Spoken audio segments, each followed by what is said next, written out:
नमस्कार। हमारे साथ हैं doctor Gulrez Sheikh, foreign policy expert. और आज हम इनसे बात करेंगे। पहले भी हमने बात की है इनसे, इंटरनेशनल अफेयर्स पे अच्छी पकड़ है इनकी। डॉक्टर साहब हमें आज बताएंगे जो क्वाड की मीटिंग हो रही है, क्वाड्रिलेटरल जो मीटिंग होती है, वो एक समिट होता है। India, China, sorry, India, Japan, Australia और अमेरिका, इन चारों के हेड्स ऑफ द स्टेट्स कल, यानी कि प्रेसिडेंट ऑफ अमेरिका की पहली ऑनलाइन मीटिंग होगी कल हमारे प्राइम मिनिस्टर मोदी से। साथ में ऑस्ट्रेलियन प्राइम मिनिस्टर और जापानीज प्राइम मिनिस्टर भी होंगे इसमें। इस पर खासी नजर है, पहली नजर है चाइना की और पाकिस्तान की। दोनों कंट्रीज बड़ी पैनी नजर है और कुछ कुछ घबराए घबराए से दिख रहे हैं। इसी पर बात करेंगे। डॉक्टर साहब, स्वागत है आपका हमारे शो में। डॉक्टर साहब, एक तो इस मीटिंग का सिग्निफिकेंस क्या है, इस मीटिंग की अहमियत क्या है, और पाकिस्तान और चाइना दोनों इससे डरे हुए क्यों दिख रहे हैं? देखिए, पहली बात तो मैं ये कहूंगा व्यूअर्स को भी कि चूंकि मैं बंगाल इलेक्शन में इतना ज्यादा एंगेज था, तो मैंने उसका पूरा समझा तो है, लेकिन ये चीज मैंने नहीं देखी कि अटेंडीज कौन होंगे उसमें, हेड ऑफ स्टेट्स रहेंगे कि ब्यूरोक्रेट्स रहेंगे, कौन रहेंगे। इसलिए मैं उसके उस एक बिंदु के अलावा बाकी सब पर बात करूंगा, क्योंकि समहाउ इट स्केप्ड। क्योंकि मैं 4-5 घंटे अध्ययन रोज जो कर रहा हूँ बंगाल की एक सीट के ऊपर कर रहा हूँ कि how it is going. Anyways, तो देखिए कल जो बैठक है डेफिनेटली वो चाइना की भी उस पर दृष्टि रहेगी और पाकिस्तान की भी रहेगी, और जियो पॉलिटिकली क्वाड जो है वो बहुत महत्वपूर्ण है। लेकिन मैं कहीं ना कहीं जिस प्रकार से अमेरिका की तरफ से जो एजेंडा आया उससे बहुत ज्यादा खुश नहीं हूँ। और क्यों नहीं हूँ? एजेंडा में उन्होंने जो चीजें रखी हैं, एक तो उन्होंने इकोनॉमिक डेवलपमेंट के विषय में चर्चा होगी, वह बात रखी है। फिर दूसरा जो उन्होंने विषय रखा है, कोरोना महामारी के ऊपर बात रहेगी। उसमें डेफिनेटली ये भी होना है कि चूंकि हिंदुस्तान विश्व का सबसे बड़ा वैक्सीन का उत्पादक है, तो वह हिंदुस्तान की कैपेसिटी को और बूस्ट करने के लिए इकोनॉमिक निवेश क्वाड कंट्रीज का भारत में आएगा। ये एक अच्छी चीज है भारत के लिए, इससे रोजगार भी बढ़ते हैं और हमारी वैक्सीन मैत्री जो है उसकी सफलता भी दिखाता है। तो भारत के डिप्लोमेसी के लिए वे विनिंग सिचुएशन है। फिर उन्होंने तीसरी बात की क्लाइमेट चेंज के विषय पर। अब इसमें जो सबसे महत्वपूर्ण बिंदु है वह है स्ट्रेटेजिक विषय कि सामरिक विषय, वह सामरिक विषय कहीं ना कहीं मिस हो रहा है। तो आप इसके पूर्व में देखें, जब तक माइक पोम्पियो थे और ट्रंप एडमिनिस्ट्रेशन था, तो दे वर वेरी ईगर कि इसको एशियन नेटो बना दिया जाए। वह तरंगे मुझे अभी के व्हाइट हाउस से और वॉशिंगटन से नहीं दिख रही है।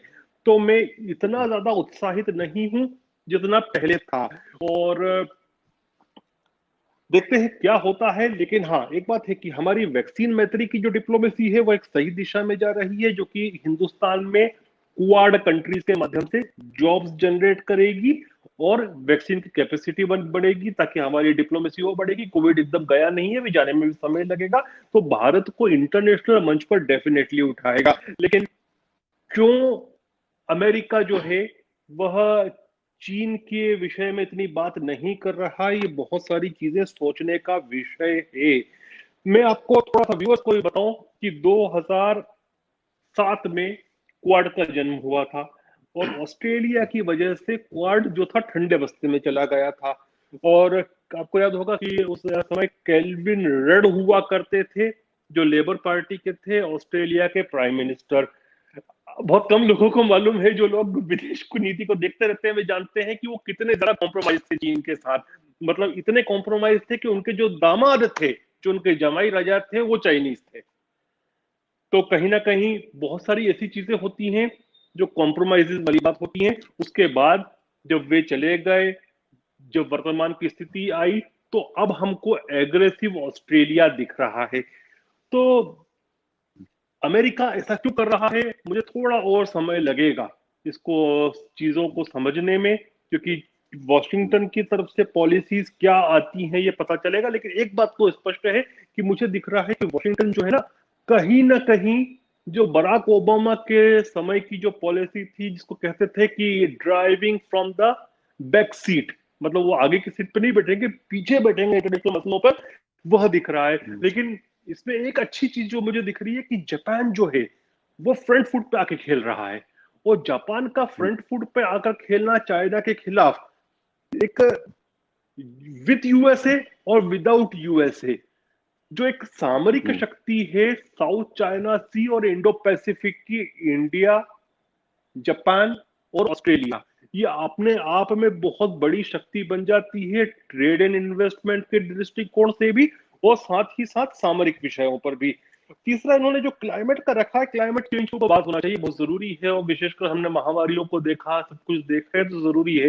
लेकिन मुझे लगता है कि क्लाइमेट चेंज की वजह से कहीं भारत के ऊपर ज्यादा प्रेशर नहीं डालें ये लोग, क्योंकि उसका कारण जो मुझे लगता है कि हमारे कार्बन इमिशंस, हम अभी डेवलपिंग स्टेज पर हैं।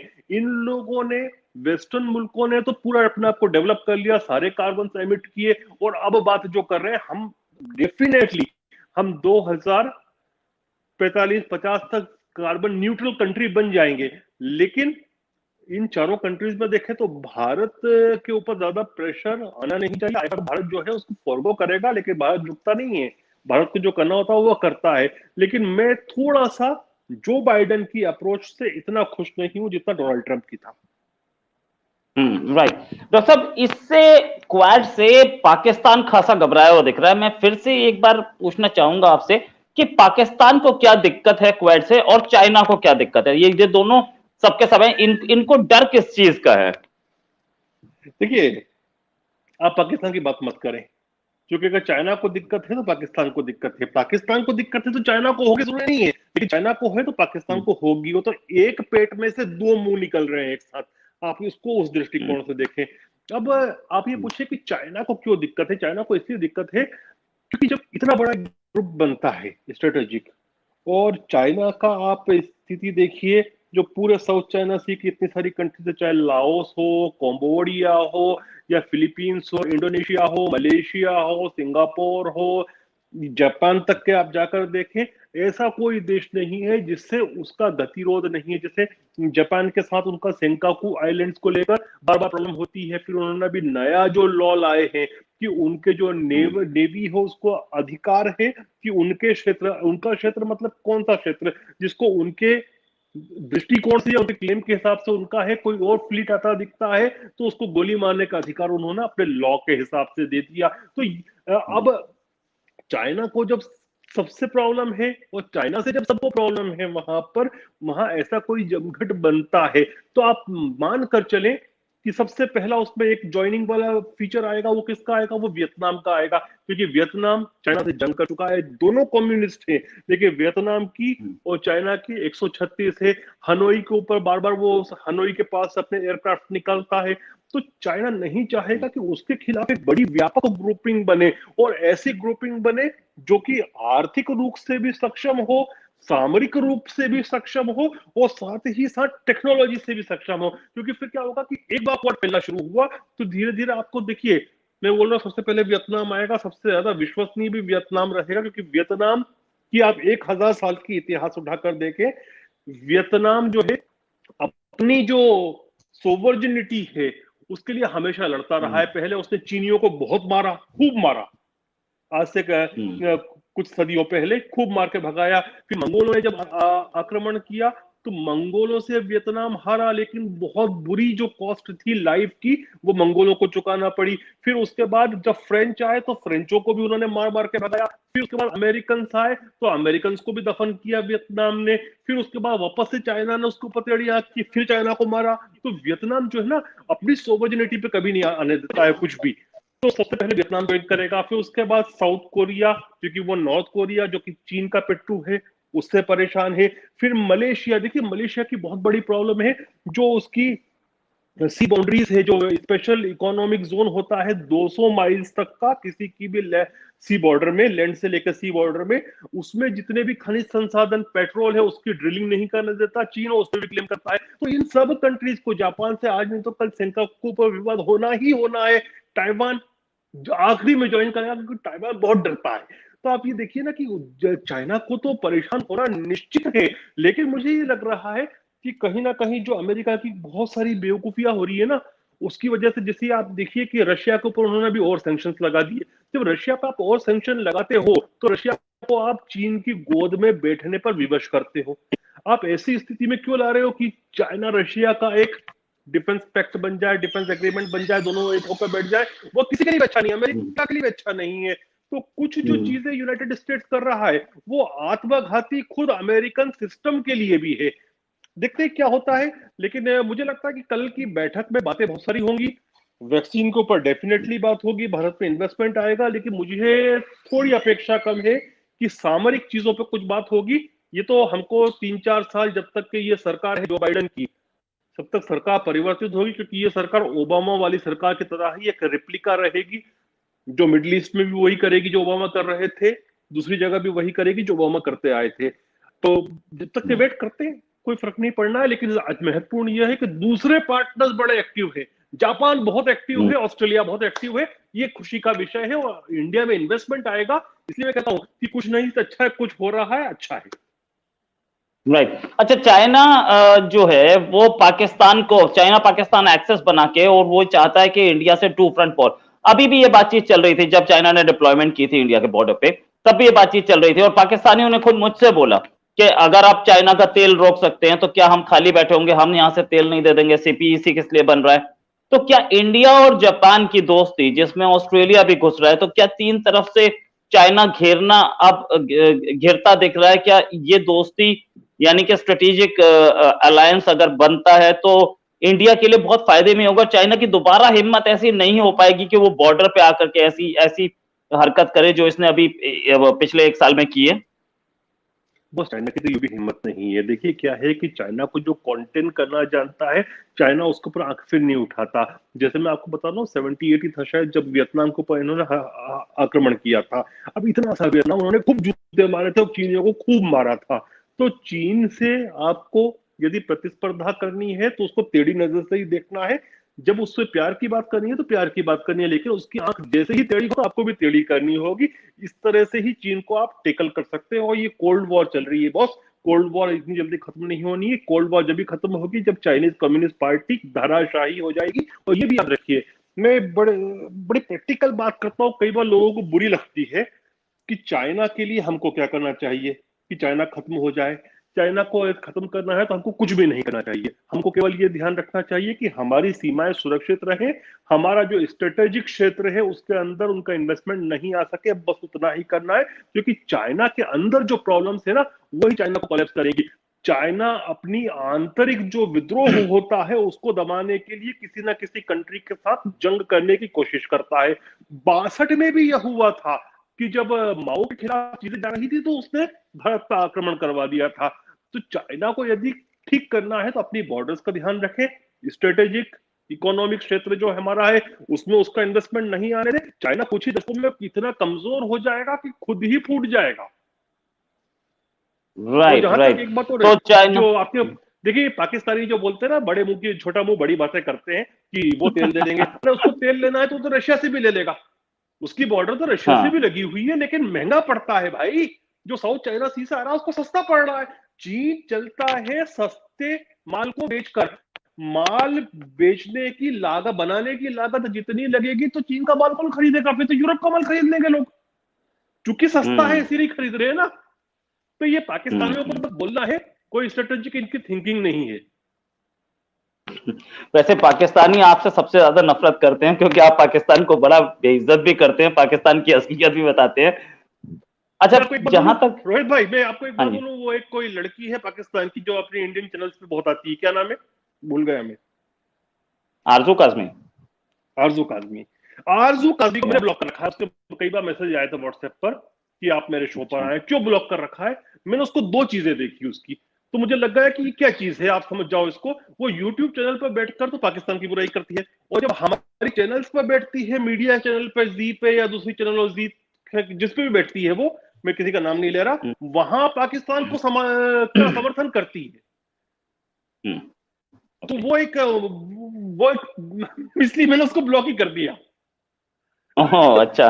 तो बात ये कि अब मैं एक फाइनल क्वेश्चन पूछना चाहूंगा डॉक्टर साहब आपसे कि ये क्वाड जो है, चाय पिएंगे क्या ये बोल, नहीं प्लीज पीजिए पीजिए आप वो कीजिए, मुझे पता है पार्टी के हैं हम चाय वाले की पार्टी। Right great. दूसरी पार्टी वालों को बिठाएंगे तो शाम को विस्की पिलाएंगे। अच्छा सही, दूसरी पार्टी वाले ऐसे पता नहीं, आई डोंट नो विस्की में बिलीव करते हैं कि नहीं। जहां तक बात ये है, जहां तक बात ये है कि इंडिया और चाइना दोनों कंट्रीज का एकदम नेबरहुड का रिश्ता है। और ये क्वाड जो है एक अमेरिका में अभी एक प्रपोजल भी आया था कि इंडिया को मेजर नॉन नेटो एलाई का स्टेटस दे दिया जाए। अभी इस समय वो वहां की कांग्रेस में है, उस पे शायद वोटिंग होगी, डिस्कशन होगा उस पर। तो major non NATO ally status ना मिले तो क्वाड खुद भी एक नेटो टाइप बन सकता है, क्योंकि कभी नेटो या यूरोपियन यूनियन भी पहले स्टार्ट तो कोल से हुआ था ना। तो धीरे धीरे करके वो डेवलपमेंट हुआ, तो धीरे धीरे करके फ्री ट्रेड एरिया बन गया, धीरे धीरे करके ट्रैवल फ्री हो गया दोनों कंट्रीज में। तो ऐसा डेवलपमेंट जो हमें दिख रहा है, क्या ये बहुत बहुत पॉजिटिव स्टेप नहीं है? और साथ में ये और दूसरे एरियाज में जा सकता है, क्योंकि हमारे पास एक कॉमन एनिमी तो साफ दिख रहा है। रोहित भाई, यूरोप में, पश्चिमी यूरोप में स्टील एंड कोल कम्युनिटी के नाम पे उन्होंने स्टार्टिंग करी थी, ये बात सच है। लेकिन यदि अभी ट्रंप प्रशासन होता तो मुझे लगता था कि डिफेंस पैक्ट, जो वॉशिंगटन पैक्ट का आर्टिकल 5 का हिस्सा होता है, जैसे नाटो में है, तो नेटो का जो आर्टिकल 5 है उस प्रकार का आर्टिकल हम भी क्वाड में हो जाते। लेकिन मुझे जो बाइडन की सरकार से उतनी ज्यादा कुछ विजन नहीं दिख रहा कि वो इनके शासनकाल में क्वाड जो है डिफेंस अलायंस की एक पे आक्रमण मतलब सब पे आक्रमण होगा, नंबर वन। और नंबर टू, यदि मैं तो दूसरी चीज कहता हूं कि यदि होता भी तो शायद इंडिया को उससे दूर रहना बेहतर है। वो क्यों बोल रहा हूं मैं आपको, हमको अमेरिकन ट्रुप्स की जरूरत नहीं है। हमारी आर्मी इतनी बड़ी और इतनी सक्षम है कि कोई भी अटैक करता है तो हमको ज्यादा से ज्यादा आवश्यकता पड़ेगी तो कटिंग एज टेक्नोलॉजी की पड़ेगी। We are not a country which requires American boots on our ground. हमको जरूरत भी नहीं है, हम आने भी नहीं देंगे। लेकिन उसका नुकसान क्या है हमको, कि अमेरिका की तो बहुत सालों से लड़ाई होती रहती है, वॉर होती रहती है। एग्जांपल दे रहा हूं कि हमारे ईरान से अच्छे संबंध है, कल से ईरान पर अटैक किया और ईरान ने कहीं पे या किसी अमेरिकन पर अटैक किया, उन्होंने बोला कि ये हम इसको अपने देश पर एक वॉर एक्ट मानते हैं, तो फिर पूरे के पूरे के ऊपर हो जाएगा वो एक्ट। तो फिर वो हो सकता है कि वो जो आर्टिकल 5 या जिसके जैसा जो भी आर्टिकल बनाए म्यूचुअल डिफेंस पैक्ट का, उसको एक्टिवेट करना चाहे तो आपको अपने सोल्जर्स उस कंट्री में भेजने होंगे। मैं एग्जांपल दूं कि जैसे अफगानिस्तान, अफगानिस्तान में नेटो के सभी मेंबर्स को भेजना पड़े अपने लोगों को, वो फिजूल में बड़ी बात है जिस जगह पर उनको उनको कोई इकोनॉमिक लाभ भी नहीं मिल रहा था। तो भारत को ऐसी जरूरत नहीं है नेटो की, नेटो जैसी। देखिए, यूरोप के कंट्रीज छोटे छोटे कंट्रीज हैं, अगर रशिया उन पे इन्वेड करता उस समय तो एक एक दिन के कंट्रीज नहीं थे। आप देखिए कि फ्रांस एक दिन के अंदर पूरा का फ्रांस को रोंद दिया था जर्मनी ने। ऐसे ही एक दिन के अंदर डेनमार्क चला गया था, नॉर्वे तक के, ये सब कंट्रीज एक एक दिन के थे। पोलैंड ने थोड़ा रेजिस्ट किया था, कुछ दिन में पोलैंड गिर गया था। तो उन लोगों को अमेरिकन ट्रूप्स की जरूरत पड़ती है। इसीलिए जर्मनी में आज भी अमेरिकन ट्रूप्स स्टेशन है, जिसको ट्रंप बोलते थे हटा नहीं, क्योंकि जर्मनी पैसा नहीं देता है, नेटो में कंट्रीब्यूट नहीं करता है। लेकिन अब बाइडेन कह रहे हैं, क्योंकि पुरानी सोच के आदमी है वे, कि नहीं हटाएंगे। तो भारत को इस प्रकार के डिफेंस पैक्ट की जरूरत भी नहीं है।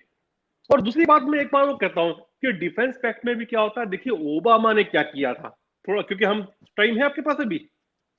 बिल्कुल बिल्कुल, कोई टेंशन नहीं, आप बोलते रहिए, बहुत अच्छा बोल रहे हैं आप। देखिए, जब जापान के साथ चाइना का द्वंद्व तो लंबा चल रहा है, जब सेंकाकू आइलैंड्स के ऊपर विषय चल रहा था, तो अमेरिका ने क्या कहा था कि जब जापान पे हमला होगा तो हम उस पर, क्योंकि डिफेंस पैक्ट है, अपने पे हमला मानेंगे और हमारी सेनाएं भेजेंगे। लेकिन सेंकाकू आइलैंड जो है वह एक कंट्रोवर्शियल टेरिटरी है, इसलिए हम उस पे हमले को, अपने पे या जापान पे हमला नहीं मानेंगे, ये ओबामा ने कहा था। इसी प्रकार के आपने कुछ दिन पहले ये भी देखा होगा, जब अर्मेनिया और अजरबैजान की जंग हुई थी, वो नगानो कोराबाह के एरिया के लिए, तो रशिया और अर्मेनिया का डिफेंस पैक्ट था ऑलरेडी, लेकिन उस डिफेंस पैक्ट में भी ये था, एक्टिवेट क्यों नहीं हुआ? रशिया मानता था कि नगानो कारोबाह जो है वह डिस्प्यूटेड टेरिटरी है, तो डिस्प्यूटेड टेरिटरी है तो हम उसके ऊपर डिफेंस पैक्ट को एक्टिवेट नहीं करेंगे। तो डिफेंस पैक्ट का होना कोई शर्त नहीं होती। यदि कंट्रीज का अच्छे संबंध है और संबंध का मतलब म्यूचुअल इंटरेस्ट है, तो एक जब भी अटैक होता है आप अपनी फौजी भेज सकते हो। Right right. म्यूचुअल तो इंटरेस्ट की बात हो ये रही है। आप ये बताइए ना कि नहीं, थोड़ा सा आप बताइए, first world war, second world war में जो गठबंधन बने, जर्मनी के खिलाफ, वो कौन से डिफेंस पैक्ट से जुड़े हुए थे? ये तो नीड ऑफ द टाइम पे होता है, वो जरूरी नहीं है डिफेंस पैक्ट होने का मतलब कि वो सपोर्ट करेगा आपका। Right right right, yes. Be very तो practical. ये थी डिटेल जानकारी, क्योंकि कल आने वाला है वो क्वाड की मीटिंग, जिसपे Indian prime Virtual minister meeting है और कल American party. President, virtual meeting है, इसमें इंडियन प्राइम मिनिस्टर होंगे, अमेरिकन प्रेसिडेंट होंगे, जापान के प्राइम मिनिस्टर नहीं, होंगे वो और मैंने नहीं देखा ऑस्ट्रेलिया के अभी प्राइम कौन मिनिस्टर होगा, होंगे। मैंने वो नहीं देखा अभी कौन मैं होगा, मैं लेकिन मैं आपको बता रहा हूँ, यू कंफर्म, ओके। मैं बता रहा हूँ, हाँ कंफर्म। तो उसमें ये होंगे, और इसमें इसमें जो आपने बताया क्लाइमेट चेंज और ये सारी चीजों के साथ साथ और भी चीजें डिस्कस होंगी। जाहिर है पाकिस्तान की पैनी नजर रहेगी इस पे कि क्या हुआ, और पाकिस्तान और चाइना उसके बाद अपनी स्ट्रैटेजी उस हिसाब से मॉड्यूलेट करेंगे। तो हम लोग कल तक वेट करेंगे कि क्या इसमें से निकला, और जो निकलेगा पक्का सबके सामने जरूर आएगा इसमें, और उस पर भी हम गुलरेज साहब से फिर एक और मीटिंग करेंगे, एक और डिस्कशन करेंगे कि इसका मतलब क्या है, क्योंकि सबसे बढ़िया एनालिसिस गुलरेज साहब बताते हैं हमें, और वैसी एनालिसिस जो कि एक आम आदमी को समझ में आ जाए, किसी को भी समझ में आ जाए, बहुत टेक्निकल वर्ड्स नहीं और बहुत टेक्निकल बात नहीं, अब बिल्कुल आम आदमी को समझने वाली बात ही बोलना आप लोगों की खूबी है, गुलरेज साहब आपकी खूबी है। और इसमें क्योंकि आपका प्रोफेशन भी टीचिंग से जुड़ा है, इसलिए आप ये ऐसी बात बोल पाते हैं, वरना बहुत टफ होता है ये इंटरनेशनल बातें उसमें बताना, बहुत आम लैंग्वेज में बताना। हम आपका शुक्रिया अदा करते हैं और उम्मीद है कि आप बंगाल में भी खूब चाय पियो। धन्यवाद धन्यवाद। बंगाल में भी बंगाल में करो। अब बीजेपी तो यही उम्मीद कर रही है कि बंगाल में घर घर तक चाय पहुंचेगी। घर में पहुंच रही है सर, पहुंच रही है। डन, देखते हैं अभी रिजल्ट आ जाएगा सामने। ठीक है, चलिए आपसे फिर मुलाकात होगी अभी नेक्स्ट टाइम अराउंड कल। जय हिंद, नमस्कार। नमस्कार।